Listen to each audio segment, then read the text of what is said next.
everybody. Hey! I'm Ashley. And I'm Maggie. We're from Rock Candy Podcast. Kind of like behind the music. Except unauthorized and drunk. But come along every week and listen to us talk about artists or albums that you may know really well or may have never heard of while we're drinking beers. Witty things to talk about. Great hot takes with some hot babes. That's subjective, but okay.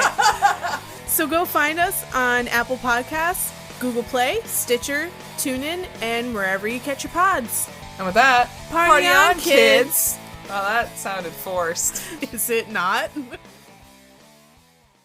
Hey there, this is John from Pint Comics. And I'm Lloyd, also from Pint Comics. And I'm the other John, and you get it by now. As you may know, we sometimes use language on this show that can be described as Filthy. Okay. reprehensible, Crude. Sure. nasty. Oh, yeah. Come on, guys. We all know that it's just plain out gutter talk. You've been warned. Listen in.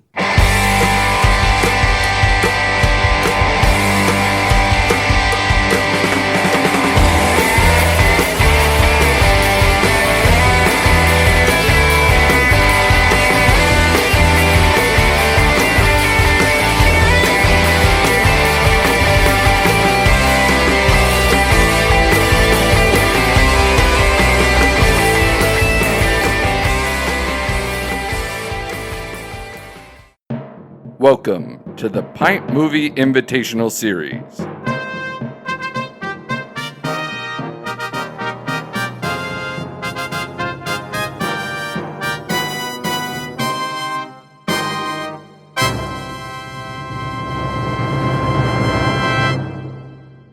Go fuck yourself. You know what, man? I only know 150%, all right?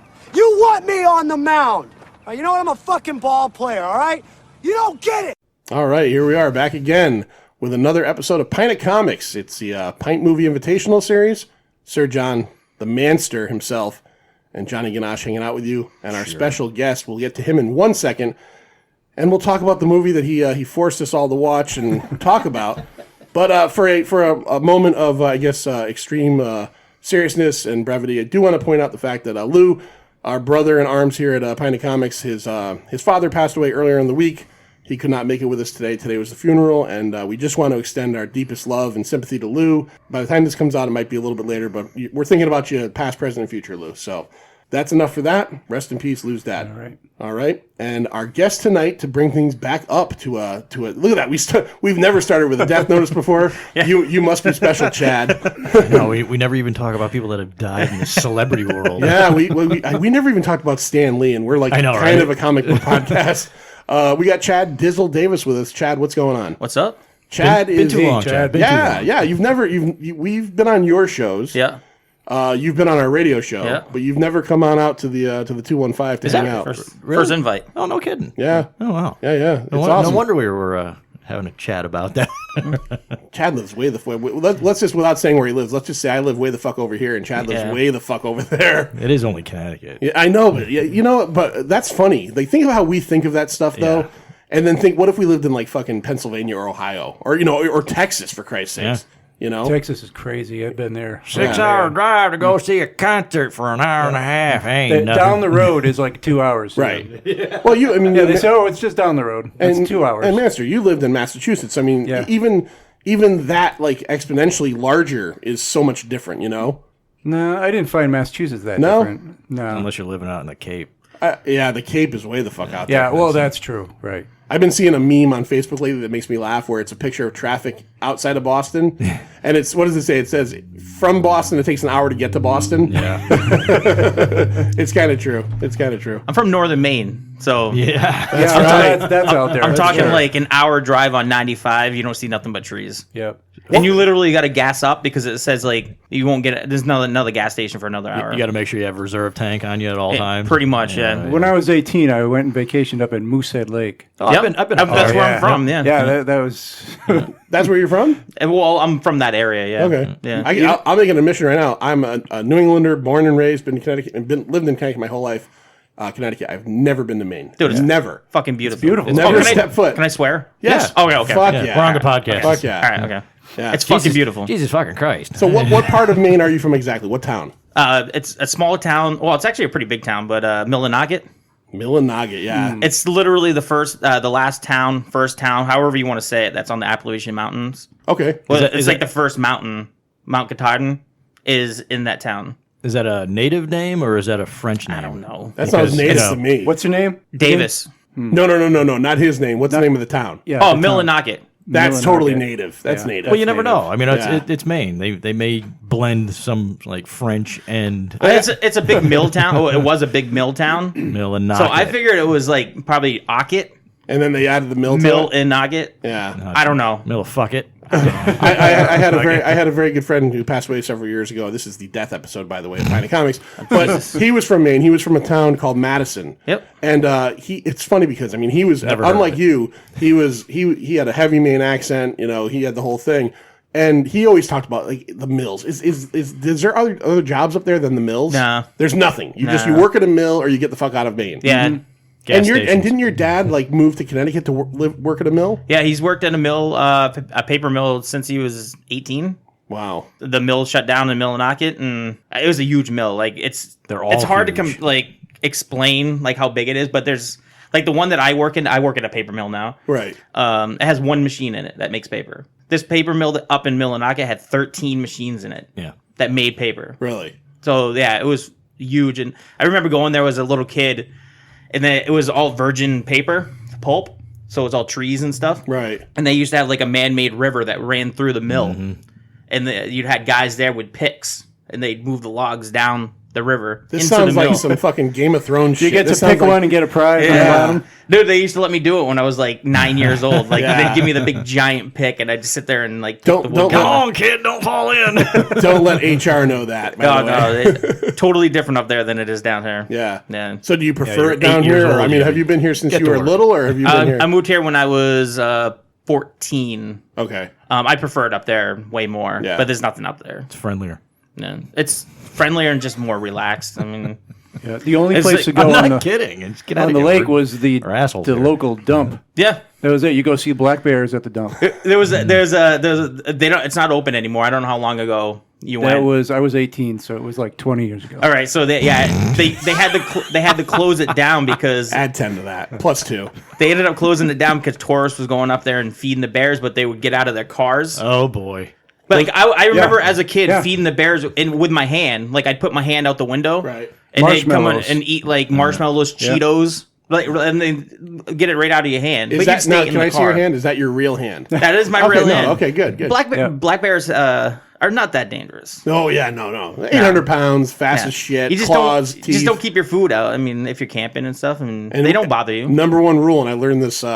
I learned this a long time ago, and I also learned it from the film Anchorman. Is you cannot menstruate around them because they can smell the menstruation. All right, just so you Learned know. that from Anchorman. Remember Brick? I don't know that fact. So. Oh yeah, no, seriously. I bears- learned it from Ron Burgundy. Yeah.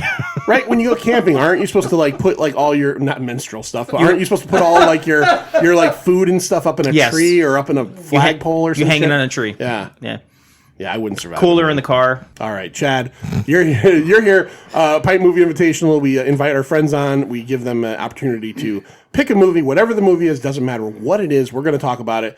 I asked you a while ago. We're finally doing this, and you didn't even like. You're a movie guy, right? So Yeah. you've had several podcasts. One of them, Pass the F and Popcorn, was a movie centric podcast. Yep. You were we've talked about this on the radio show. You were a user of Movie Pass, so Yeah. you would go to the movies like fucking 19 times a week. You're one of those guys Seems like it, that yeah. sees that. Like every time I see you on Facebook, you're at the movies or the Yeah. casino. So you have this breadth, I guess, of movies you could have picked from. Yeah. And you pick a movie I've never heard of. And I'm not dissuading that. I'm just saying it's funny because we've done several of these. We have several ready to go. But people tending to pick stuff. We had. The Thing, and we had a lot of 80s a lot of movies. 80s movies and stuff that people are very familiar with, and there's some that haven't been, but this one here is the newest on the list that we've had. Really? Yeah, this is the newest that I've had anybody pick, and it's the first one. Now, there's been a couple I had to look up. Jerry Morgan, our friend from FOJ Live, his was Adaptation. I had heard of it. John hated it, by the way. I'd heard of it. Because I had seen it before.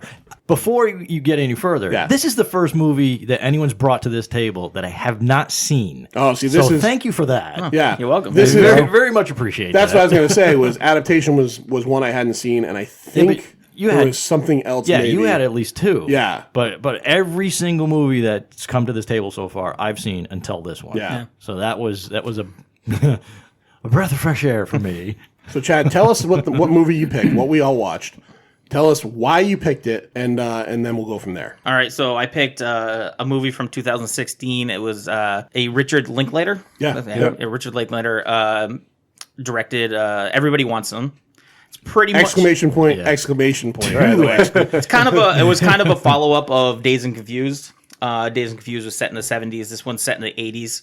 And it follows actually 1980s. 1980s. Exactly. Yeah. It kind of follows a baseball team, a college baseball team, 3 days up into the first day of practice. Right. First day of classes. Right. Well, practice and classes. Yeah. Because we get to see practice, we don't get to see classes so much. Well, it's not technically a practice, but yeah. It was voluntary is mandatory, boys. Yeah. Voluntary is mandatory. Yeah. Okay, so what was your history? Was this something that when you had Movie Pass, you just went one day and saw? No, I was really looking forward to this movie because it had won a couple of awards at some of the independent kind of film festivals and stuff. It got nominated for 16 different awards throughout 16 different festivals and stuff. I like Richard Linklater. I love Dazed and Confused. I liked you guys are just talking about School of Rock. School of Rock, right. One of my favorite movies. Yep. So I just like him, and I was one of the few that liked Boyhood. I never saw Boyhood. It was a long one. I've never seen it, but he calls this a spiritual successor to Boyhood. Yeah. And he says it's a spiritual sequel to Dazed and Confused. Yeah, right. Yeah. Because, Dazed and Confused is about a bunch of high schoolers, and this is about a high school kid transitioning at that point in his life. Into college. Yeah. So this guy made School of Rock. He made, I will take one away from him. He made the really shitty Bad News Bears remake with Billy Bob Thornton. He didn't do the original? What? Did he do the original or no? Well, that would Bad be News Bears? No, that was 1974. No, that was like 75 or so. Yeah. He made a movie that I've only seen once, but I remember being very cool. A Scanner Darkly. Yep. Which was that weird rotoscope with Keanu Reeves and Robert Downey Jr. He made that. Boyhood, as you said, and there was one other that I. If you haven't seen the trilogy Before Sunset, Before Sunrise, and I have not seen that. With the 3 movies are actually really good movies. It's the same. It's Ethan Hawke and Julie Deppie. Yep. And it's the same characters meeting up every 10 years. Yeah. Right? In real time. Yep. Yeah. No. I did hear about that. It's a really good. 3 separate movies. Yeah, 3 separate movies. No, I never saw. It's a really good trilogy. Like I like Linklater, so it's along the lines of a Linklater movie trilogy. So right. So did you see this in the theaters or no? Yes, I saw it opening night in the theater. Yeah. No, we had a screener for it. Me and my buddy Shane from Sports and Sorts. And we went and watched it, and I fell in love the second I watched it. Right. I'm surprised it even made it to the big screen. I mean, I don't even remember it. It was released for a couple weeks. Yeah, I mean, it didn't make much money at all. Yeah. I think about a year ago. Indie film. I think about a year ago, I was flipping around Netflix or Amazon.com, and I ran across it. And I watched the trailer, and I said I put it on my watch list, or whatever that is, and I never got around to it. So when you said it, I was aware of it, but I wasn't aware of what it was. Yeah. That being said, we'll talk about the movie a bit, and I'm gonna just right out there put my cards out there. I really enjoyed this fucking movie. Yeah. I mean, I let me tell you, okay, so yesterday I worked like a 12-hour day. I had not watched the movie yet, and I take this shit seriously, so I'm like, I gotta watch it tonight, and I'm tired, and I'm like, fuck. And I even texted John because my first thought was that this is like kind of more of a comedy. I'm like, hour and a half, right? I could bang that out, hour and a half. It's 2 hours. I look it up online. It's hour and 57, and I'm like, fuck. I get home from work at 8:30. Yeah. So I'm like, fuck, 2 hours. What if this thing's fucking terrible? Yeah. That's why I watched it on Wednesday. I threw it on Wednesday, and I figured I was going to fall asleep, and that gave me Thursday to at least catch up and watch it again. That's why I've learned my lesson from The Mummy. When we did the Mummy episode, I had to rewatch The Mummy 3 times in one night because I fell asleep 3 fucking times. Yeah. Lloyd, when did you watch this? You said you watched this a while ago, Remember right? you said you saw it about a year ago or you put it on your watch list? about that same time a year ago. It must have been on my watch list too, because remember when I had the flu? I was home in bed in a stupor. It was one of the many movies that I put on and watched. So I didn't really get much out of it because it was a flu-induced stupor of watching this. Right. So yeah, no, I was happy to come back and see it again. And you watched it this I liked week it too? better the second time. Yeah. Well, you also weren't on fucking like Benadryl or medical grade or heroin or anything like that. Right. All right. So this It's a fun movie to watch. This is let's talk about it. First thing I want to talk about a little bit is I want to get into maybe just some more of the because there's not a lot of like super known people in this movie. There's one person on the cast list that I knew. Okay. There's a couple that I recognize. And you know why. Well, there's two that I'm thinking you might know. There's only one. Okay. So number one, let's just go over the actor and the character who they play. Which also surprised me when I saw the cast list. Oh, I know why. Yeah. Blake Jenner. Yeah. Who plays Jake, who is the main character. The main character. He's the focus of the movie. He's the central the guy figure, that you follow going from high school to college, and he ends up, becoming. It's a big cast. It is a big cast. So that's impressive. It's too. a big and it's a good cast. Yeah, very good. Even the small roles in this movie are played well. Yeah. Jake is from John's favorite show, Glee, which I didn't realize. He He won the Glee project. That's right. Before the 7th season, that's how he got onto. Really? That's how he got onto Glee. Is he won They have like a contest, and the person that wins the project. Oh my God! So wait, I'm going to blow your mind. I never finished Glee, but yeah, if he's in the second fourth season. Yeah, he comes late in. Oh, now I'm recognizing, and he becomes a regular. Yeah. Yeah. I'm going to blow your mind more. Okay, so Blake Jenner plays Jake. He's known from Glee, and he was also in Supergirl season 1. He played. What was Harrison Ford's wife's son that she got involved with? Remember? Yeah, that was Adam. Hayes? Adam. What was her name? Calista Flockhart. Yeah. Right. Her, yeah. But here's the thing. I'm gonna tell you right now what you're thinking about. What was it? He was married to Supergirl. He was married to Melissa Benoist in real life. In real life. Guess who she got? Well, I think she's married to him now. She left him and went with the guy who plays Mon-El. Yeah. That's called young love right there. That is young love. Who's next? Well, wait. Here I got a Supergirl connection here. This movie's two Supergirl connections. Yeah, that's the other one. Tyler Hoechlin, who played McReynolds, who is the all-star. He's the hitter. He's the guy that is probably on this baseball team going to be a pro. Yeah. One of the two guys. Yeah. The other guy's another guy who, if he can't rein it in, he ain't going to be a pro. But these are the two guys that have the skills. Yeah. Tyler Hoechlin is Superman on Supergirl, and he was also the little kid. He was Tom Hanks' son in Road to Perdition. Really? Yeah. Yeah, that was like fucking 15 years ago. Yeah. Never saw that. Yeah. Oh, that's a great movie. Now, Never seen that either. That's excellent. Zoe Deutsch. Yeah. Oh my God. Let me tell you right now, I fell in love with her. She looked familiar to me. Well, I'm going to tell you why she looks familiar to you in a second. Okay. You're going to start getting into a little DNA magic with Johnny Ganache here. So Zoe Deutsch, who played Beverly, who honestly is just beautiful. Yeah. She is. This is a good-looking girl. There's a reason why. She's the daughter of Leah Thompson. Yeah. Oh, that's kidding. right. Yeah. I did read that. Okay. You know Leah Thompson? No. Leah Thompson was the mother in Back to the Future. Okay. She was All right, in okay. All the Right Moves. She was Zoe Deutsch hot in 1983. Okay. She actually looks like her mother. She does, right? that you say that. She was also in a movie with Bryan Cranston and what was that? Why Him? Why Him, with yeah. James Franco. Yep. Great movie, by the way. That was a funny movie. Yeah. That was a good movie. She's going to be in Zombieland 2, which is coming out soon.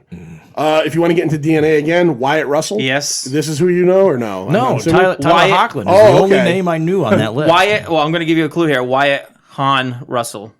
That's his actual name. He's saying it with a little bit of the main accent. Han. Han. It's He's the son. long Willoughby. blonde-haired, bearded guy. Willoughby, the pitcher who That's their kid? That's their kid. He looks like, to me, I've said this, I think I said this at some point on the show. He looks to me Was he born like in Connecticut? Kurt Russell and Owen Wilson had a kid together. Right? Doesn't he look like Kurt Russell and Owen Wilson had a kid? He was my favorite up until they, Yeah. Up until he had his transcript issues? Yeah. He was, I don't know if the show is still on, and I never saw it. It's called Lodge 49 on AMC. Okay. It was kind of like one of those filler shows that came in after Walking Dead. Yeah. Yeah, he was on that. He was a star of that. He was in Overlord, which was a really cool movie that was Right. put out Oh, yeah? last year. Yeah, that was Okay. great. He's kind of like the. I haven't watched that yet. Yeah, he's kind of like the quiet sergeant of the group. He was in the 20. You ever see 22 Jump Street? Yep. No, I saw Yeah, 21. He was in 22 Jump Street. Yeah. And the other one I put down here because he stood out to me the most, and then I didn't go over the rest. Glenn Powell, who played was it Finnegan? He was in Hidden Figures, and he's going to be in Top Gun Maverick. He was the guy with the sideburns and the mustache. That was his claim to fame was when he talked to girls, he told them how small his dick was. Yeah, or no, I'm sorry, average dick. How average his dick was. He was actually he got his dick in the door. I thought the best out of that entire ensemble. He had some of the best lines. Yes. I agree. He was the smartest and wittiest. Who are you talking about right now, Finn? Yeah. Oh, yeah. He delivered them so perfectly. He reminded me of other people that could deliver a lot of lines very quickly. Yeah. There's only a few actors that can do that and actually be really suave at it. Yeah, he was perfect in that role. He pulled it off really well. I can't imagine anyone else in that. Scene stealer. Yeah, Scene stealer. Absolutely. It was great. He was very good. So Chad, do you have a particular? Let's go over. I didn't write all the actors' names down. If you guys have them, go and throw them out. But we had let's see the rookie pitchers. We had obviously Jake is the rookie pitcher on the team, and then you had oh shit, what was his Billy Ott, right? Yeah. Is that his name? The Southern kid? Yeah, Billy. Yep. But they call him Buter. They call him like 20 different nicknames. Yeah. The whole Buter Perkins. He was country bumpkin name I could think of. And he was a super country bumpkin. He's concerned with getting his girlfriend knocked up in small town Texas, wherever. And the whole movie takes place in Texas, by the way. And it takes place over a 3-day period. Yeah. A 3-day period. Which is really fun. And it's maybe the only movie I've ever seen with a countdown timer that means nothing. Yeah, absolutely nothing. Absolutely nothing. This countdown, so it starts Thursday at like 5 p.m., and then it gives you, 36 hours till class 1? Yeah. And at no point in this movie does anything actually happen that, of any real importance. No. It's literally 10 guys getting to know each other over a weekend. Yeah. But every once in a while, you'll go to 1 o'clock Saturday, and they're just playing beer pong. And do you agree? It's just funny. Usually a movie that uses a timer, there's a reason. Yeah. And the only reason of this is that this is the last couple of days before his life kind of pretty much the countdown to the end of the movie. I mean, that's pretty much where it ended was right at when class started. Yeah, pretty much. Yeah. As he falls asleep in his class. Yeah, exactly. Yeah. So what, you got more characters? Him and one of the other rookies. What's that? You got any more characters? Yeah. Well, I wanted to name one actor. Yeah, name his name. He played Dale. He was I love that guy. The one black guy in it. Yeah. After you name him, I have a question. He agreed to me. I didn't want to bring this up, but he agreed to me. Go ahead and talk about this actor. So it's J. Quentin Johnson, I think, or Jackson. Johnson. He's actually one of the starring roles in what's the Broadway show? Why can't I think of it Hamilton? now? Hamilton. Really? Yeah, it was an interesting story how he got casted too, because he did the Footloose, the new Footloose. He was like the movie, one of the stars of it. Oh, and the guy that was the choreographer, I can't say that word, so I'm not gonna try to say choreographer. There you go. Of that, it helped out with Hamilton. And this guy was such a big fan of Hamilton that he did YouTube videos of performing all the songs in Hamilton. Well, and they just got word of when came around. They were looking for somebody, and they had him try out. And next thing you know, he's on doing Hamilton on Broadway. Really? Yeah, it's crazy. It was a crazy story. Pretty awesome. That is awesome. Now let me ask you a question, Chad. See, and I just want to say this again. These are all names except for one they had no knowledge of whatsoever. No, and yet they've all. all done many different things. Yeah, it's definitely. A lot of them, as I was looking them up on different websites, a lot of them were credited as writers and directors of other things. Yeah. But I wanted to ask you this because I as I'm watching the movie, I kept thinking, and it was one scene, then it was the next, and I went finally to myself, it's true. And you didn't even say this out loud. No, you said it to me before you guys got here. He said something. He looks like Vince Vaughn. Look at his face. He looks like Vince Vaughn. Facially, I'm like, this guy. No, you gotta watch it. He's a composite of Will Smith, Todd Bridges, and Vince Vaughn. He truly. That's who he is. Lloyd said it. I wasn't going to say nothing because I'm going to say this guy looks like Vince Vaughn. Is that what we're and up everybody's to going to look at me now? like I'm crazy. And as we were watching a little video tonight before everybody showed up, and Lloyd says something about, oh yeah, he reminds me of Vince Vaughn. I'm like, holy shit. I feel validated. I'm looking at a picture. I got your back. I'm looking at a picture of him right now. I don't really see it. No, you got to see it in action. Yeah, you can't see it. Okay. It's kind of a eye thing and like a physicality thing. Okay, so who else do we have? See, I knew you weren't going to agree, but he agreed. So 2-1, you lose. Chad's tiebreaker. Okay. You had my favorite. We're talking about characters now. Yeah, let's talk about characters. My favorite character, hands down, by far, was Jay Niles. the crazy pitcher. Yes, by far. Raw dog. Raw dog. Yeah. I'm raw dog. He just had some really good scenes in it. Like, even though he wasn't like the star of the movie or anything, he just had some the scenes that he was in, like, counted, Right. like, for me. Like, well, I think he had one of the. Okay, so if you're listening to this episode and you're going, they're not really talking much about the plot. There really isn't. No, much plot. there is no plot. We will get into it. It's just focused on this team. it's a bro movie. Yeah, it's a team of such a it's bro oh movie. no, it's all a guy movie. But it's focused on these baseball players for this. Did they even name the college? Southeast Texas or something. Texas. They say it all the time. The name of the pedigrees or something like They're, that. the Cherokees. Cherokees. There you go. There you go. And they are a performing baseball team. They're like the number one team in the area. Yeah. So these guys are the top of their league, top of their peak of baseball skills. So you're gonna get a bunch of people with egos, Right? Yeah. And it's fun to watch them all bounce against each other, and you get into their heads a little bit during these 3 days. Yeah, pretty much all it is. 4 rookies coming in, Yeah. and getting to meet the guys on the team and how they become friends, how and they interact. Yeah. And it's funny too, because even though they immediately kind of become friends, and there's kind of the lines not drawn, but like the leaders of the team, like McReynolds, they accept these guys, Sort of. But there's even a point of reality at the end where what was his name, Dale, Yeah. tells them, you're not all going to make it. Yeah. We're not all going to make it. Yeah. And Finn even says at one point, I know I'm a hotshot college player. Yeah. I'm not getting to the pros. Right, Yeah. right. You know, these guys are all either They're living in the moment. realists. They're Yeah. realists. They're living in the They're- moment, and they know it's great right then. They're all realists except for your favorite. McReynolds tells him straight up, right when he meets him, look, you're not my friend. You're Right. my teammate. Yeah, I got that's your back, it. but you're not my friend. Right. Yeah. because he was a pitcher. He's a pitcher. Well, that's the first thing. He's like, "Oh, you're a pitcher? Oh, God." That's where my favorite character Jay Niles comes in. Like, one of my favorite scenes was towards the end when they're Yes. actually playing baseball. Oh, yeah.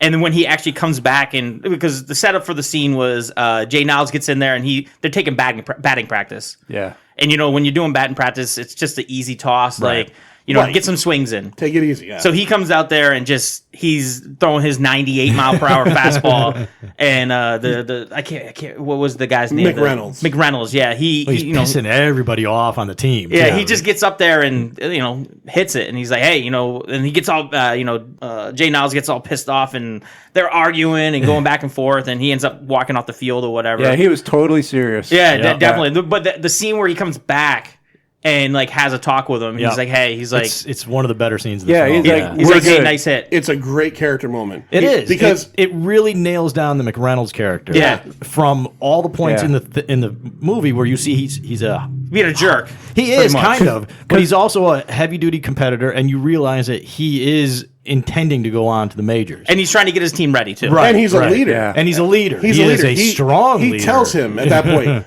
throwing like that in batting practice doesn't help us. Right. Right. This is a team exercise. Let's Yep. get better, and then you do that stuff on your own. Right. And what I liked about And he that doesn't scene was scream at him no, at all. He, he just, well, he doesn't have to because he hits the ball. right. Yeah. You know, I mean, He there's goes, there's that's His what you actions got. are louder than his Yeah, words. exactly. What does Yeah. he do earlier in the movie to prove to everybody how badass he Oh, is? when he split the ball in half with the axe. Oh, yeah. Twice. Twice. He yeah. takes 2 pitches, slow pitches from a guy with an slow underhand pitches. Yet he hits him, and he hits him with an axe and cuts the ball in half And, 2 and I times. forget which character was like, you know how strong you have to be able to do that? Yeah. Like, I think it was Willoughby, I think. Was it? Maybe, I don't know. I can't remember. Yeah, it either, probably but- was Willoughby. they were all around. But going back to Stick that around scene with with what's his name, Raw Dog. Yeah. Raw Dog. Jay My Niles favorite there. part of that particular scene is Raw Dog comes back and he sort of apologizes to him. Yeah. And he's like, at the end, all he says is, "We're good." Yep. And he just like slaps him on the butt. Right. Oh, when he turns that around. was so good. Like, So good. We're It good. was. No more words needed. We're Yeah. good. Right. Yeah. Right. As dumb as it sounds, I had a moment with a guy I worked with the other day where I got pissed at him. And because it was on him, I got pissed at him. We got past it, and he was trying to appease Yeah. me and explain to me. And I said, dude, Yeah. it's over. Yeah. Because Move you on. get to that point, it's over. It's no big deal. We're over, We're Johnny. good. And I like that because up until that point in the movie, Jay Niles was played as a caricature, as opposed to the rest of the characters seemed like they were real people. Yeah. And he seemed like he might be real, but he's like, this guy's obviously talented. He's got the arm to go to the pros, but he's never going to make it because he's fucking insane. And they keep saying he's fucking insane. And he's only insane for the fact he's not like one of these insane guys that's like truly off there. It almost seems like he's doing it to give a vibe out. You know, the scene where they go to the that was a great scene too, where they go to the bar and he gets them all kicked out. Yeah. And one of them, it might have been Rick Reynolds or another one, says, that's not what you do to a team. You got us all fucking kicked out of there. Yeah. But I like that fact that they have that moment, and Jay Niles realizes that okay. All right, it's over. And from that point, you can only expect maybe that this guy now will become much better for them. Well, of course, they punish him, too. They're going to go to the next bar, and he wants to go with them. They're like, no, you're not going with him. Because I'm going to run home. Yeah, I'm going to run home. He's going to run home in his silk shirt. He's like, I do push-ups. I'll do some push-ups right now. It's definitely a guy movie. Yeah. I mean, right from the get-go, the very, very opening scene. Dude, the opening scene is one of my... favorite opening scenes of a movie. Well, yeah, I could see why. Where he's looking at the girls' asses. Well, yeah, he's driving in. You get the good music playing. You get but My Sharona, I believe. My Sharona, yep. I just wanted to be the casting director for that scene. All right, so bring in the girls. All right, everyone wear the tightest pants you've got. We're just shooting asses here. We don't care what you look like. How much of the budget? By the way, this is a $10 million budgeted movie, which doesn't look like $10 million. It looks like they could have done this for less. Yeah. So how much of the budget do you think went towards tube tops? There's a lot of tube tops. Lip gloss and Aquanet, tube tops. I mean, the hairdresser must have been the highest paid. But a lot of them are wearing wigs and stuff. Oh, is that right? Yeah, because I watched the Finnegan was wearing a wig, definitely. Ryan Guzman is one of the main characters too. Roper, he plays Roper. He's wearing. He doesn't look anything like him, without the wig. You wouldn't expect that's him. It's just crazy. Yeah. And you get these scenes in movies. You wake up coma. You get these scenes in movies where we know them forever from and again, this isn't going to be as popular, but Bohemian Rhapsody, In the Car, in Wayne's World. Oh, the music. Rapper's Delight in the car. They did the whole friggin' song in the car. No, they didn't. They do. It feels like it. Yeah, but it was so good. It's an 18-minute long song. It's a ridiculously long scene where they're going through the whole. And by the way, I do that karaoke by myself. Oh Jesus! And I do the shortened 8-minute version, and it's so hard to do. You don't talk about the chicken and peas and all that stuff. Yeah, I do that part. Oh, okay. I didn't know if they cut that out or not. There's 3 verses that they do a karaoke version of it, and there's 3 verses. And I thought that was right off the bat. I felt I don't know, man. There's movies you watch sometimes that when you just feel you feel like you're kind of in it. You know what I mean? You're like, oh, this was immersive. This was immersive. Yeah, definitely. And again, I had a good feeling about this because before I watched it, and Mr. Difficult to Please over here, I saw that he kind of sent you a text or something that said, a tweet, something about this movie, and I went, I think John likes this fucking movie. In the back of my mind, I thought he did too. I was I don't know if he's fucking with me right now. No, I got that too. Yeah. I got that you enjoyed it. I'm he enjoyed it, and then I watched it last night and it ended, and my wife said, "Did you like it?" And I went, "I liked it quite a fucking bit." I'm and I told her, I said, it's funny because literally there's no plot. It's just 3 days in the lives of a bunch of guys. Movie. Yeah, Dazed and Confused didn't really have a plot. No, it's just them hanging out, having a good time, and doing whatever. It's a slice of life movie, which is what I enjoy. Was the word. That was the phrase that kept coming into my head when I was watching last night, or I was trying to describe it. Maybe even to Lindsay, I said it's like a slice of life. That's all it is. It's just a little bit of time in these dudes' lives, and it works. It works. So the rewatchability of it is amazing. Yeah, because you start picking up a lot of things. There's more than 40 songs in this movie. I was gonna say, all right. So first off, as I'm watching the movie, and I'm 10 minutes in, I'm like, this soundtrack is really good, and I enjoyed the fact that in many of the scenes, there's music playing in the background, and if you don't pick up on it, it's almost detailing the scene itself. Well, I'm going to point out one of those scenes right now where they come back from the party. They're at the house where they're not supposed to be partying. Yeah, they're doing a bunch of disco dancing, slow dancing kind of stuff, whatever. Yeah. And he goes upstairs. And he's going in. He's going to check out to make sure his roommate's not in the room where he can use the room or whatever. Well, when they walk into the room, his roommate's sitting there with his 2 friends, and they all have cowboy hats on. Well, at that point, the music turns. And it goes into a country and western song. Yeah. And it's just amazing when you listen to that kind of stuff, and it's just the music, how it transitions scene by scene. Right. And it's just the music choice was amazing in it. It's really good. I mean, jumping from bar to bar to bar where they're doing. This is latter half disco, so it's poppy disco. It's the better stuff. There's so many dance scenes in that particular bar itself, and then they move to the country western bar where they actually mention the country western craze that. I don't know. You remember that? Oh, I remember that. Sure. Well, because my sister and oh my god, they all did that damn country western line dancing crap. I thought about it when I was watching the movie. This takes place in 1980. Yeah. Urban Cowboy had just come out. Well, there's a lot of urban cowboy like references. Oh, definitely. The riding the bull and and then when they move on to the punk club, which I absolutely love. And I love the fact that like there's a scene where Jake and Finn are talking and they're actually talking about this. Yes, exactly. We started 2 nights in a row at a disco. We went to a country bar. Now we're at a punk gig, and like Finnegan just says, just go with it. Yeah, just go with it, man. Be in it right now. And I love how like he and Jake were okay with it. The other two were a little uncomfortable, especially Coma, who's got his baseball hat pulled down as far as it can go. when they first showed up at the house when he met his friend, he's like, "Hey, come in and have a beer." Yeah, and like he's like, "All right, let's go have a beer." And the one guy was like, "Why?" Like, that's what he's like. Yeah, just go with it. Finn was definitely up to anything though. That's another reason I liked him. He's just so. Let you just do it, man. You only live once. When you comfortable with the duck feet yet? Yeah, I'm good with the duck feet. Like he's wearing duck feet necklace. One of my other favorite scenes is when Dale explains to the group that he's going to a party and he didn't want to invite anybody. Right. So they had this big like back and forth. And then all of a sudden, like him and Finn's conversation was amazing because he was like he goes up to Finn and he's like, "No, really. I want you to come. I want you to be there. Like, I really want you guys to be here." And Finn's like, "Give us a second."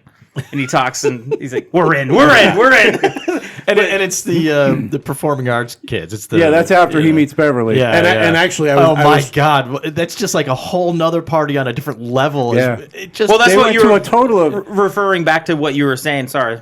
Yeah, go ahead. Referring back to what you were saying earlier, it's like completely different parties that these guys are going to, and it was amazing. Yeah. It was fun to watch. Right, they had a total of 5. Yeah. So you got the disco. Yeah. You got the country bar. Yeah. You had the for lack of a better word, the frat house party. Yeah. Oh yeah. Okay. All right. Then you had the punk party, and then you had the performing arts party. Yeah. So it's a movie about partying. It basically is, if you really look at it. It's all parties and all bars. And one of the things I liked about this movie was, and it kind of like I guess could like really shows kind of real life too in a way, is they go to the same bar 2 nights in a row, and the first night everybody gets laid. The second night they can't find anybody. Right. Or there's one girl that girls Jake got with different laid guys. And he's like, what is she doing? Like, oh no, it's college. This is how it is, man. You just gotta back it off. You were Friday. This is Saturday. Yeah, this is a football player, right? She was with the football player. Yeah. And what I really liked about it too. So there's not a lot of mixed races in here. You've got a few black characters and pretty much nobody else as far as Asians or anything of that nature. No. Yeah, you're right. But there's no talk of it. So there's white characters dancing with black characters, going out with and back and forth, male and female, back and forth. It doesn't really matter. Well, that was one, and I like that. That was one thing that Linklater always had on him was he didn't really have African Americans like come to the stage in his movies. Like if you think about his movies, there's not really that many African Americans. It's a lot of white people. But he had like a good African American like character in this movie, and he had He had some really good scenes, and like he actually shined a lot in this movie. Definitely. If you really think about all the characters in this movie, and Jake being the focal point, Finn and Dale are definitely like right there for like the next guys down. Yeah, McReynolds could be too, but they don't go to him a lot. And then all the other guys, Plum and all, they're there, but they're all there for like little bits and pieces. They all have something to contribute. Right. Each and every character has something to make them different too. The shaggy-haired guy with the little mustache. What is that on your lip? No, Nez. Nez. The other one, Nez, right? The other rookie. Always the other rookie. No, you talking about the rookie? Yeah, the rookie. Oh, I'm talking about Nez, the guy that made all the bad skinny bets. Guy. Yeah. He was the one that lost at the Knuckles game. Yeah, and he was pissed. And he explains, I never lose at Knuckles. And then going back to the music, during that scene, they were playing Queen, Another One Bites the Dust. Yeah. I mean, I wrote down. I can only I imagine. have the soundtrack list here. Did I don't you know if really? Oh, go ahead. Oh, Read it there's off. so many good And songs. I can know only you said- imagine, before you say this, I can only imagine that the $10 million budget, like 8 of it went to the soundtrack. Getting the rights to these, because like it's so crazy what they have on this fucking. So on this you thing. said there was like maybe 40 songs. in throughout the whole movie, yeah. So in the soundtrack, there's 16. Yeah. So you got My Sharona, The Knack, Heart of Glass, Blondie, Take Your Time, Do It Right, the SOS Band, Heartbreaker, Pat Benatar, Alternative, Ulster, Stiff Little Fingers, Everyone's a Winner, Hot Chocolate, Everybody Wants Some, Van Halen. I was waiting for that. Yeah. I'm like, is that going to be in this or not? and the thumping attack on Van Halen during the movie too. bunch of by guys, Willoughby. bunch of guys on stage in spandex jerking each other off. I Let's- kind of like Van Halen. Let's Get Serious by Jermaine Jackson, Pop Music by M, Because of the Night, Patti Smith, I Want You to Want Me, Cheap Trick, Hand in Hand, Dire Straits. I absolutely love the scene of where they played that song. What scene was that? That was when Jake and Beverly were on the raft or on the tubes in the Oh, water yeah. talking. Right, yeah. The most intense moment of the She's movie. got like some glittery eye makeup on in this. Yeah. It's like, Yeah. She did that whole Alice in Wonderland thing. That's a good looking girl. Whip It, Devo, Romeo's Tune, Steve Forbert, Good Times Roll the Cars, and Rapper's Delight. Sugar The Hill Sugar Hill Gang. Gang. Yeah, the Great music, soundtrack. the music Mix. is just amazing. It's quite the Like, mix. Yeah, it is. Surprised there's not a country song in there though. Really. They played. No, you're right. well, there it's not in here. I wrote it down. Looking for Love in All the Wrong Places. That's right. Oh, right. Yeah. That was the one where they were in the room. And Yeah. I meant to look it up today. Does anybody know what the name of the song was that they were playing in Willoughby's room that when they were all stoned? Oh, it's Pink Floyd. Yeah. Was that Pink Floyd? Yeah. I didn't know I think the it was song, from but- the Metal album. I'm not sure. I know the song. That scene was one of my favorite scenes. Yeah, where with they, the shark, where they do a bong load with. Okay, so Willoughby is this character played by Wyatt Russell who's very philosophical and stoned all the time. And there's one scene. There's one scene when everybody's getting laid, and one guy goes to go in his room to use it to get laid, and he's just doing like calisthenics and just saying strike one, strike two. I think was he naked? Yeah, he was naked. He was Yeah. naked. Yeah. The guy that I think it was Plum. He just leaves the room. So this guy is like, he's like the stoner of the group. And I thought this was really funny. You find out in the end of the movie that he's not even a fucking like 22-year-old kid. He's 30. He's a 30-year-old guy that has been faking transcripts. and basically what they say is, and it kind of goes along with the whole idea of what Dale says in that scene where, or Finn, where we're not all going to make it. And part of it was like, there's a guy who loves baseball, who loves the college lifestyle, who loves smoking weed, and he doesn't want to give it up, and he wants to keep doing this forever. And that's what he's doing. And he gets caught and he gets pulled out. But the scene where they're doing that, it was a new school record with this giant bong load. And they're listening to the music, and he's talking about like how heavy it is and the spaces between notes.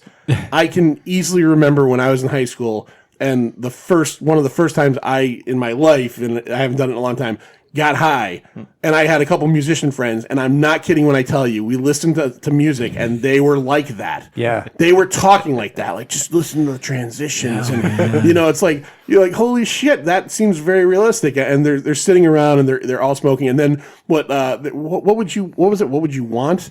Like, I'd want a tail. Or what am I thinking of? Yeah. He's like, what are you thinking of? Because he's talking about what do you talking about how people, ancient humans, didn't speak; they had telepathy. Yeah. And now Yeah, we're we all have gonna telepathy. do an experiment. What am I thinking? And they go around the room, and Plum, who's just this goofy fucking kid, says, He was great. thinking about a tail, having a tail, and he's like, no, I was thinking about a shark, and he's like, sharks have tails.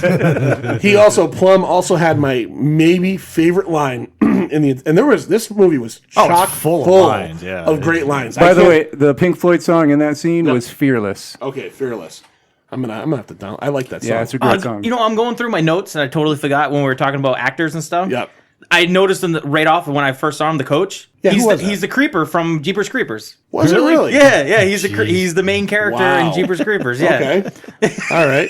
So I wanted to throw this out real quick with Plum. He had one of my favorite lines in the movie. So at the end of the movie, after the 4 parties they go to the 5th party, which is the masquerade ball thrown by all the artsy kids. Oh, God. And I read The this. dating game. I read this. That was filmed on Halloween. Yeah. So they actually filmed that on Halloween. When he goes to get a beer, he opens the fridge cat. and a full size cat. And I'm gonna paraphrase, but I mean, and this kid also, you have to see the movie because he talks like this. Yeah. He's got this kind of voice. And he just opens it, and he's stoned and half in the bag. He opens the door to grab a beer, and a cat comes out, and he just goes, cats shouldn't be in fridges.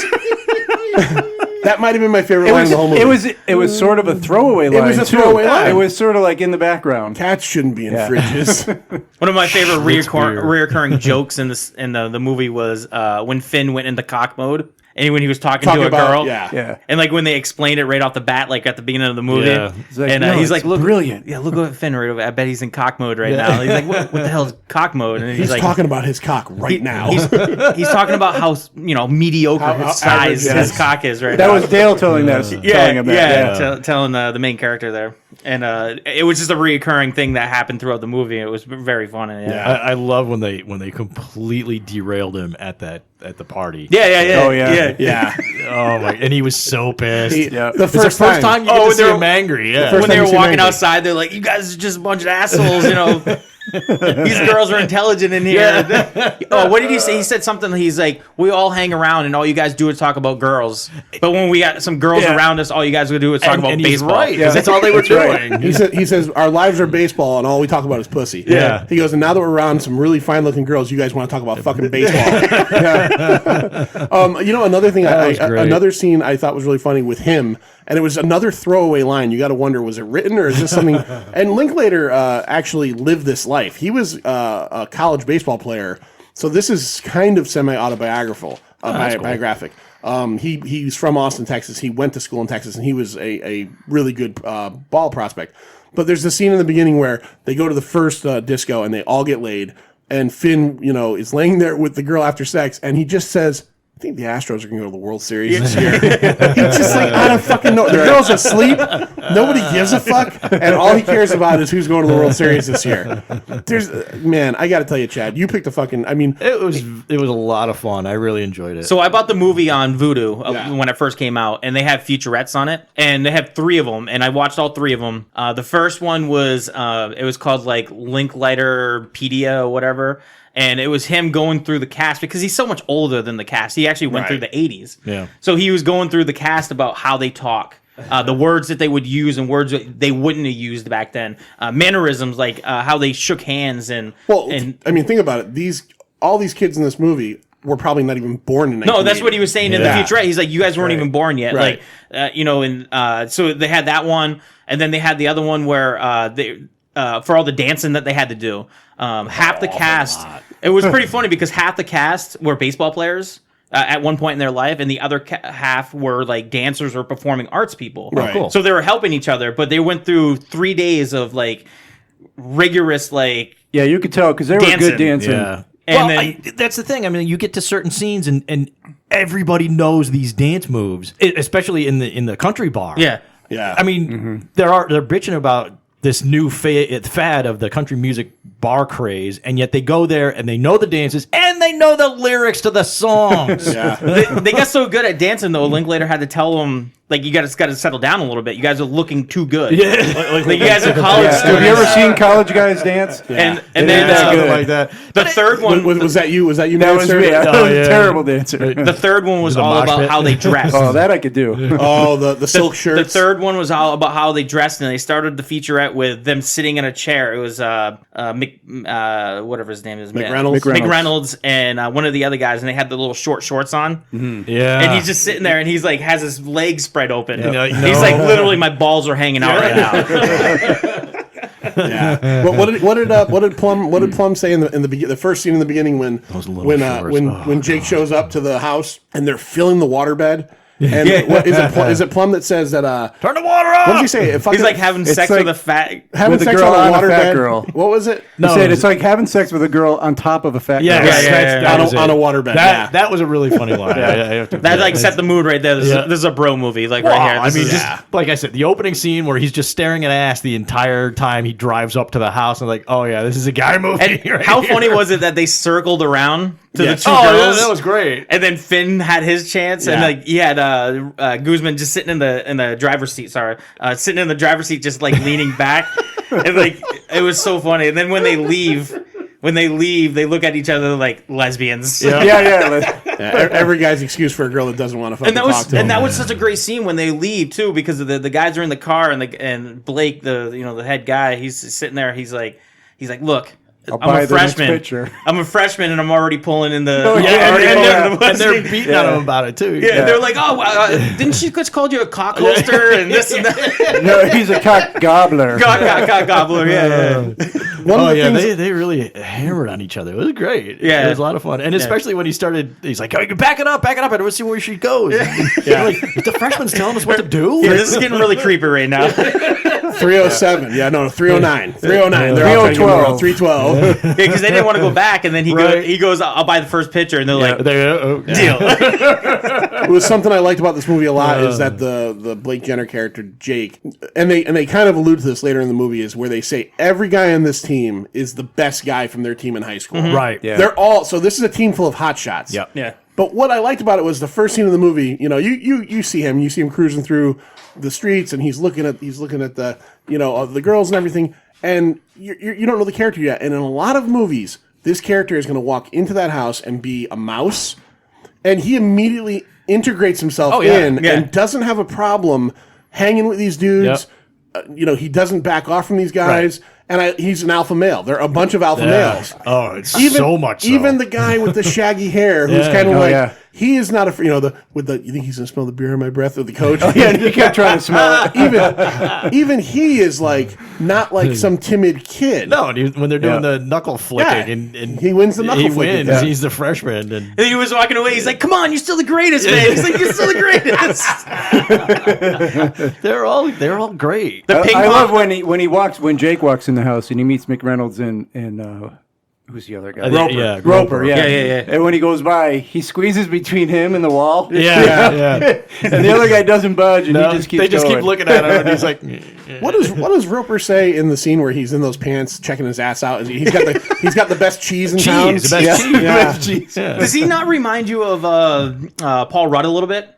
Like I can see that. Like a younger Paul Rudd, even though Paul Rudd looks young anyway. Paul Rudd at 50 is like 25. Every one of these guys reminded me of other characters from other films. I mean, there were scenes that reminded me of Animal House. There were scenes that reminded me of things that came out of what the hell's his name? Bill Murray movies. Bill Murray, like Stripes and anything Bill Murray's been in. I mean, younger Bill Murray, I should say. Right, yeah. But there's a lot of good stuff in this movie. I'll definitely go back and watch it again. I will say though, and it goes back to when you were asking me how long the movie was. Is it funny because I don't want to spend 2 hours watching a shitty movie? And I'm thinking, right about the 1 hour mark, it starts to dip a bit, at least for me.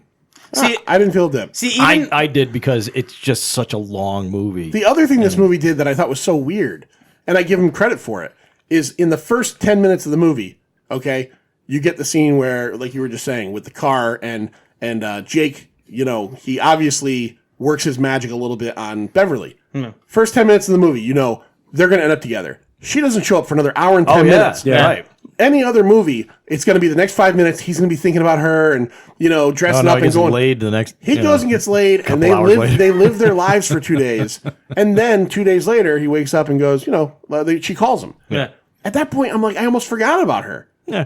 But that's what I liked about it was that it went a different way than so many movies where it's not your standard plot. If it was standard plot, it would have been all about them, and they would have had a million fights, and you're going out with the guys and all this stuff, and and he's not ready for a commitment. That's none of this movie. No. This movie is all about and then like almost like an afterthought. Oh, here's this girl that I think is cute, and maybe something will come of it. Did you guys stay for the after credit scene? Yes. All right. Okay. Oh, there was one. Oh yeah. Yeah. Oh, you missed it. So we'll have to play that I later. accidentally found it, and I showed it to Lloyd before. I'll show it to you. I was wondering, and I was going to text you guys and tell you, make sure you stick around for the after credit scene. I wish you did. I had to rent it on Amazon last night because Okay. it wasn't on any of the free services. I would have given you my Voodoo account. It's cool. It's cool because I it found was it worth easy it was worth it. So I watched it last night, and as the movie ended, I was talking to my wife, and they had the scenes real quick where they show the actors and their names, just like that. And I wanted to watch it, and I went to go rewind it, and I hit fast forward by mistake. I go through the credits, and then all of a sudden I see this scene. Yeah. So there's this scene in the mid credits that is inside the sound machine bar. Okay. And it's every character rapping, talking about their character individually. Individually. It's like a Sugar Hill Gang, like one at a time. Oh, I definitely have to go back and watch that. When they're rapping, they go into the next scene, and then it's the next person that's going to be rapping. Okay. It leads to the next person. Gil Douglas. Nice. And then it ends with I keep on saying Blake, but his name's Jake. Blake's his real name. The only one that doesn't rap is McReynolds. All he does is he looks at the camera and says, "You're the new kid." Yeah. And then everybody gets a bit.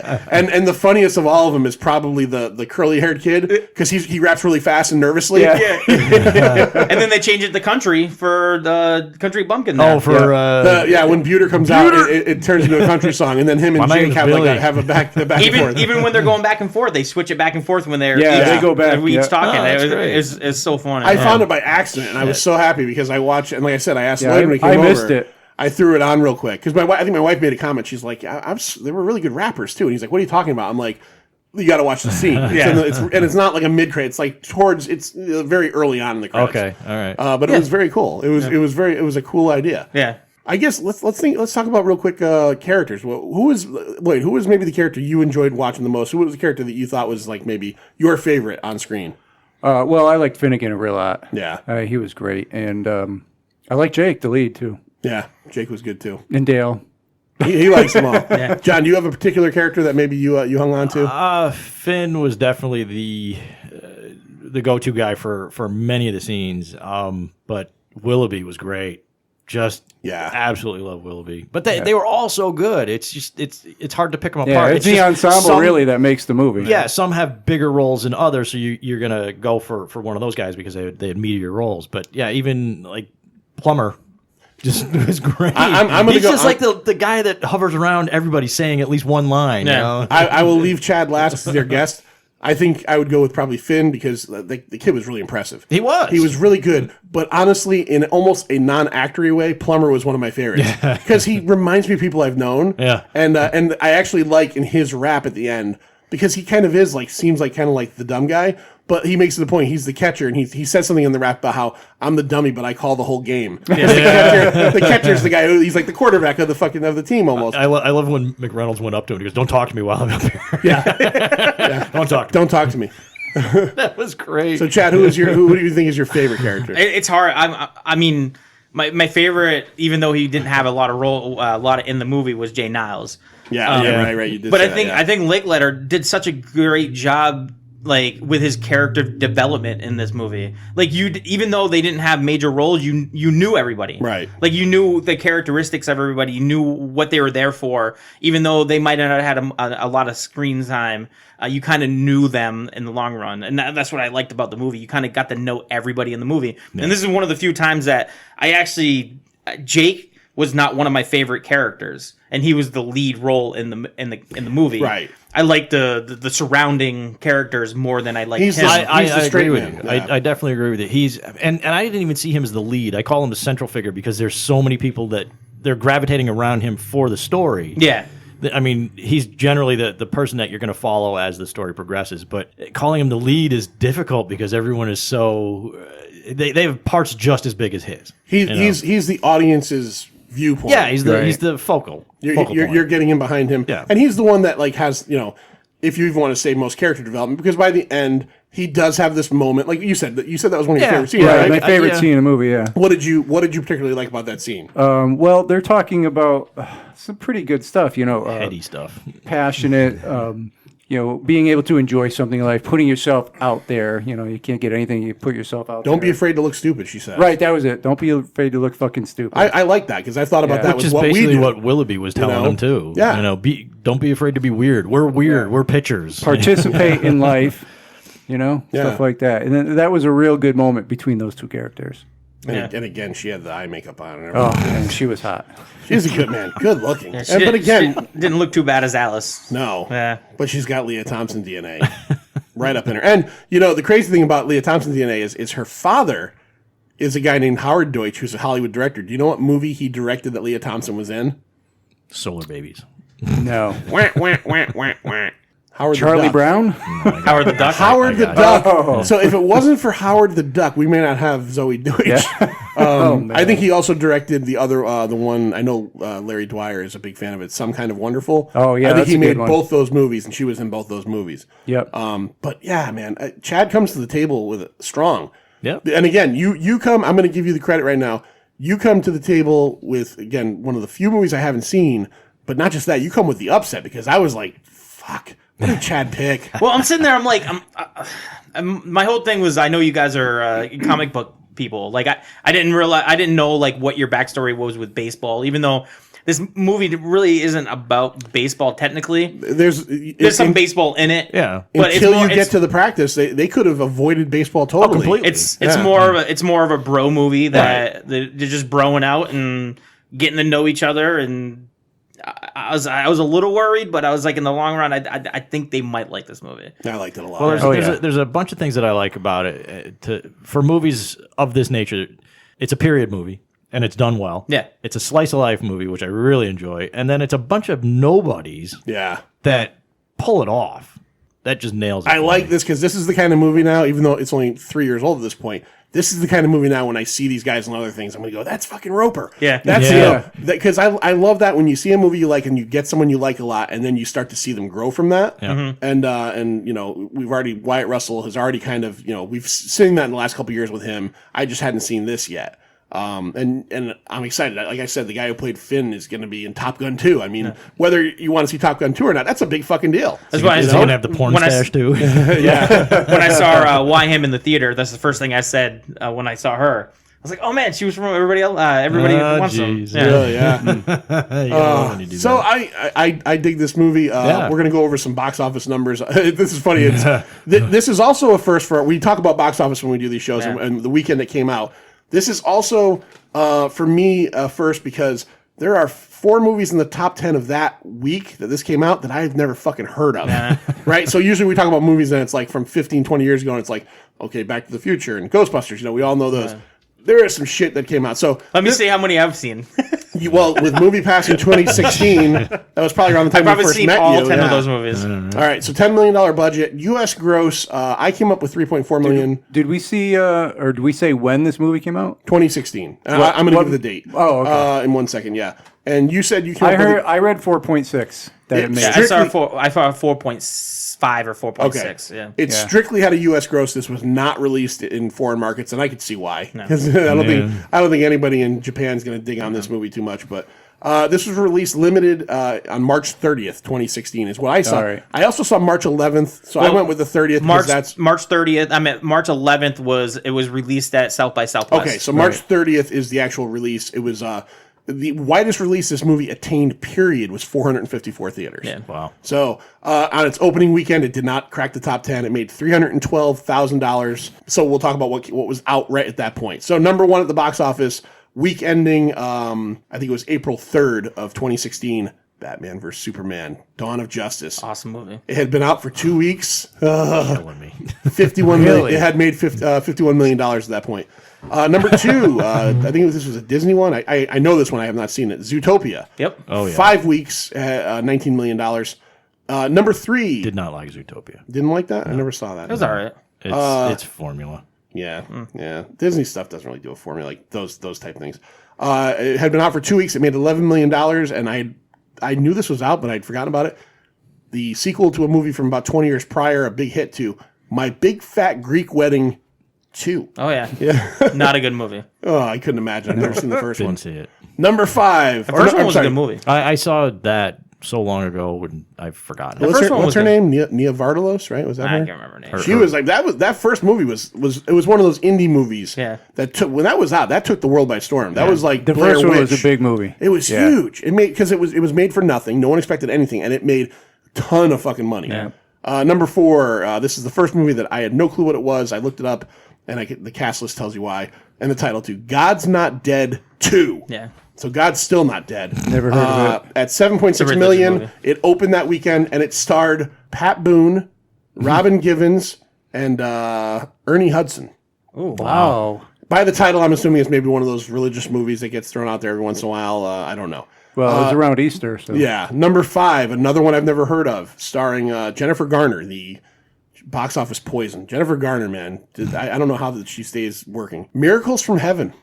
Chad, did you go see that? No. Okay.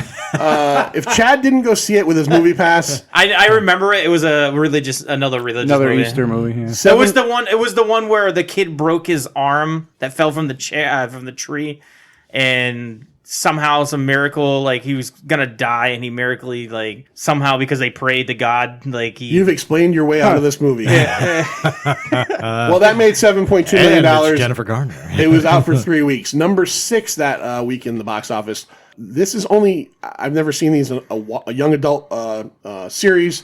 I do know that this was supposed to be, I think, 4 movies. This was the 3rd, and they canceled the 4th, which almost never happens. Oh, the Maze Runner movie. Divergent Allegiant. Oh, Divergent. Yeah. Great movies, by the way. Really. Divergent Allegiant, 5.7 million, 3 weeks, and then they never made the next one. Number 7. I saw the first one. This seems like it was out longer ago, but I guess it was only 3 years ago. 10 Cloverfield Lane, 4 weeks. Movie. I did like that. Great one. movie. How long had it been out at that point? 4 weeks. Oh, 4 It weeks. just seems to me like I watched that 5 years ago. But Yeah. Feels like it. Number 8, another one that I don't know, starring Mike Epps and Mike Tyson. Ooh. Meet the Blacks. Yes. Yep. Okay, you know this one? Yep. $4 million. It was out for 1 week at that point. Number 9, another one I've never heard of, starring Helen Mirren and Alan Rickman. I'm assuming maybe this was Alan Rickman's last movie. Eye in the Sky. Yeah. Oh, that was the drone movie. Was it really? Yeah.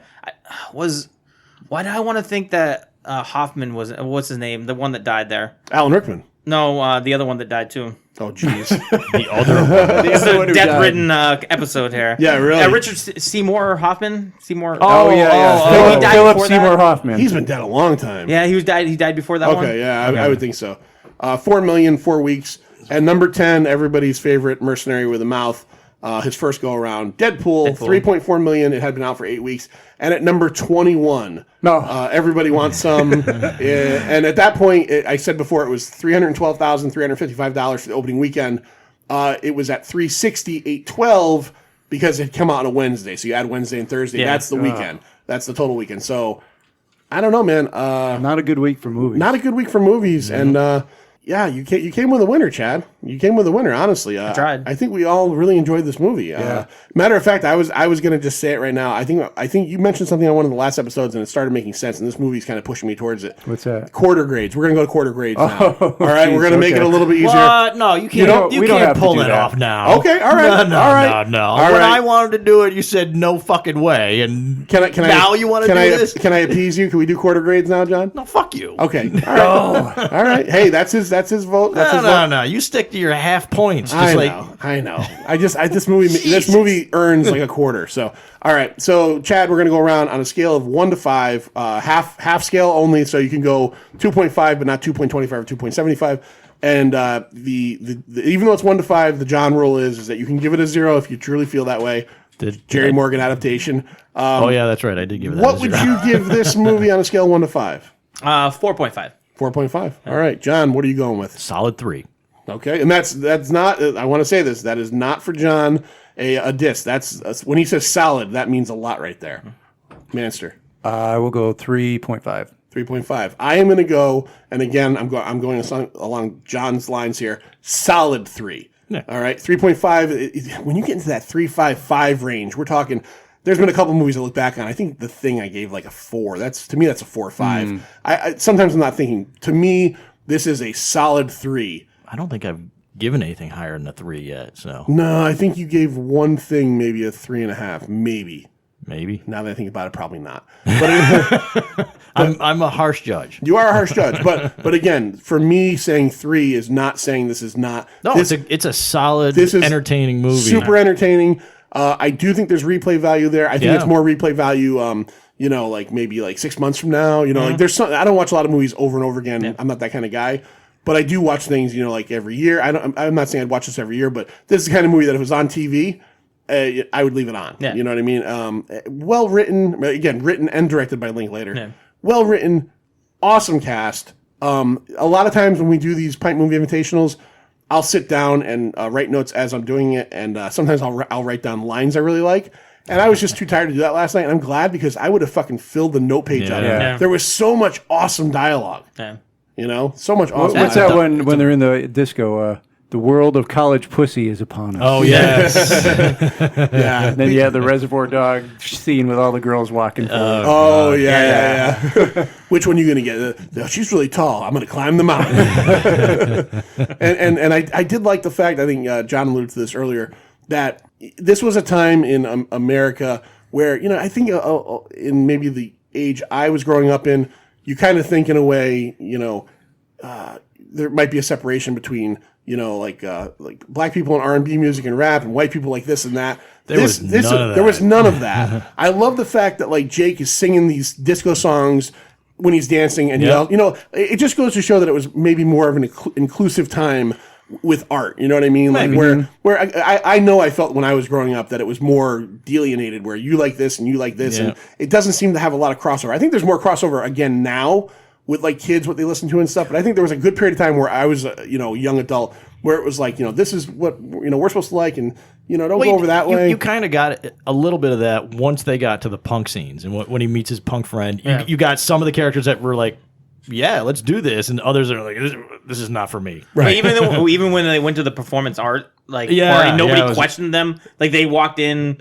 Nobody was really questioning them. Like they all communicated with each other. There'd be so many movies where it'd be like, what are the jocks doing here? Right. There was none of that. None of that. Okay, these dudes are here. They're going to party with us. Yeah. Everybody accepted everybody. Absolutely. And I love... And there wasn't a scene where the Beverly was like, you brought all your friends? None of that. No, it was cool. Just come and do it. Did we skip over the fact that the punk band played Gilligan's Island theme? Oh, yes. And that was awesome. That was the glue that got them there. They're like... because they're sitting there looking at each other, talking, and he's like... Is that Gilligan's Island? That's the Gilligan's Island theme. And then they were pushing each other and everything, and then what's his name gets pushed all the way back to the I like the fact that it showed growth. I mean, like I like the bit where they meet the punk kid who's Jake's friend from high school, who was a baseball player.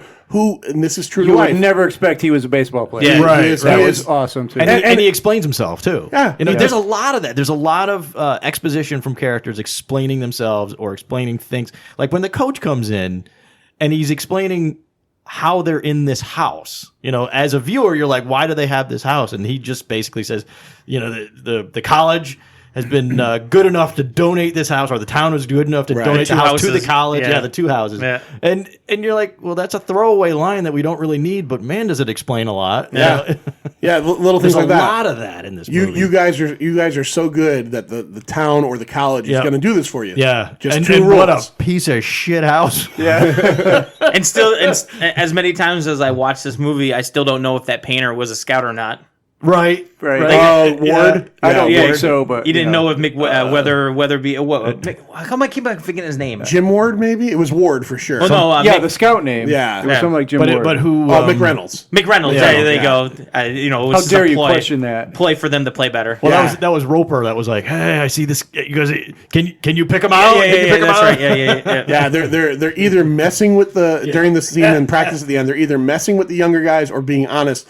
And they're saying there's a scout for the Reds who makes it a point to come to practices totally incognito. And none of the guys can find him. And he points out to the outfield, past the outfield, to a guy painting his house outside of the outfield on a ladder. He's painting his garage. And they're like, that's him. And all the these experienced players are like, oh, yeah, good call, man. Yeah. Literally the only unbelievable thing in this movie, through all the things that they did in this whole movie, everything was believable, all the way up until the point where they taped him up to the fence. Oh, yeah. Still funny. That was still funny. It was funny, but at the same time, it's like, for me, it wasn't real. The whole movie went so real. And then all of a sudden, now they're duct taped to the fence. Yeah, and they're hitting say someone lost an eye the last time? Yeah, that was funny. Yeah, but they wouldn't do that in real life. They couldn't do that in real life. Even in the 80s, they couldn't have done that. Yeah. All it would take one baseball hit to the head. You know what it was in real life? They probably would have duct taped their balls and ripped all the hair off. But maybe put a helmet on them or something. But they, in today's day and age, you don't want to show that on the screen, so kids aren't getting their nut hair ripped off by duct tape in real life. There was a teabagging scene. So, the teabagging scene was good. Such a good scene. Oh my god. Yeah. It had me fooled. So Buter didn't fall for it though. No, he was smarter. So as you can see, if you listen to this right now, we haven't talked about all the scenes. No. There's so many scenes. It's just like it seems like scene by scene by scene can be its own individual great scene. Yeah. no matter what you like, if it's just straight up comedy or to the fact that they're in a raft talking to each other, and it's like a really quiet moment. They're playing baseball. It's just scene by scene. It's such a no matter what you like, you're gonna like it. Yeah, the ping pong scene alone explains so much of the personalities. I played so much fucking ping pong in college, you wouldn't believe. That was so true. Did you ever break one of the paddles like that? Yeah. There was I haven't seen Dazed and Confused in a long time, but there was a thing I was reading when I was reading kind of like the reviews of this about how there is in Dazed and Confused and this movie a scene about a broken paddle. Yeah. Because in Dazed and Confused, there's the whole thing with Ben Affleck with the paddle. Yep. And he breaks the paddle, and they talk about the broken paddle, I guess, for a whole scene. Yeah. And in this, they talk about how he broke the paddle. He was so mad. Dazed and Confused is a movie I've seen 3 or 4 times, and I barely remember any of it. I remember liking it, but I never go back to it. Controversial take from me right now. This is a better movie. I would agree with you. Yeah. I honestly would. Dazed and Confused is somehow considered a classic. I've seen it maybe twice in my life.